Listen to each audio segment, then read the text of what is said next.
Hey, how's it going? In this video, I'm going to answer two questions that were recently submitted. The first question is, can anyone beat or match the growth rate of Amazon in the future? If yes, then what will their valuation be? The answer to this question is yes, especially now that there is a template for how to do it, which is in part by acquiring more than 100 companies. They should be called Amazon Acquisition Co., but historically, companies tend to lose their dominance over time for various reasons. Lately, it has been related to a failure to adapt to technological advances. Sears is gone, Radio Shack gone, Walden Books, curtains.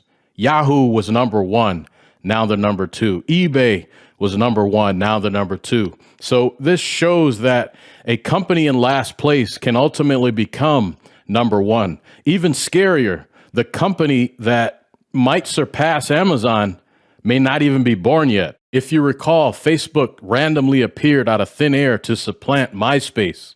I can go on and on with examples, but in reference to your last question regarding valuation, one can safely assume that it will eventually be another trillion-dollar company, which is derived from the current stock price multiplied by the number of outstanding shares. And the next question is, how did CEOs of successful startups become so good at what they do? Good question. If we've heard of the startup or they are a widely recognized brand, then it means that they are governed by a board of directors. While the CEO certainly has to be sharp, they also have other highly successful, highly accomplished CEOs on their board.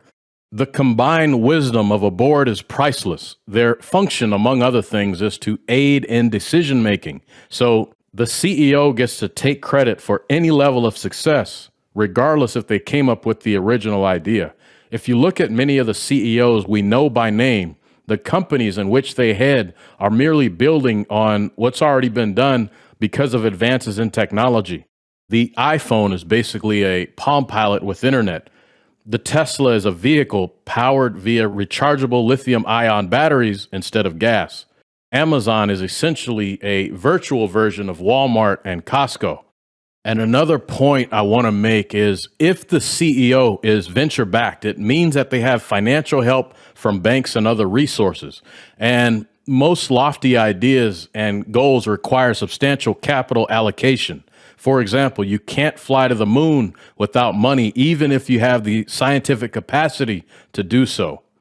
So having access to capital is a factor in how the CEOs of successful startups become so good at what they do. Got a question? Get an answer today at leonardinnovation.com. And if you found this information helpful, please share it with a friend. Thanks again for tuning in.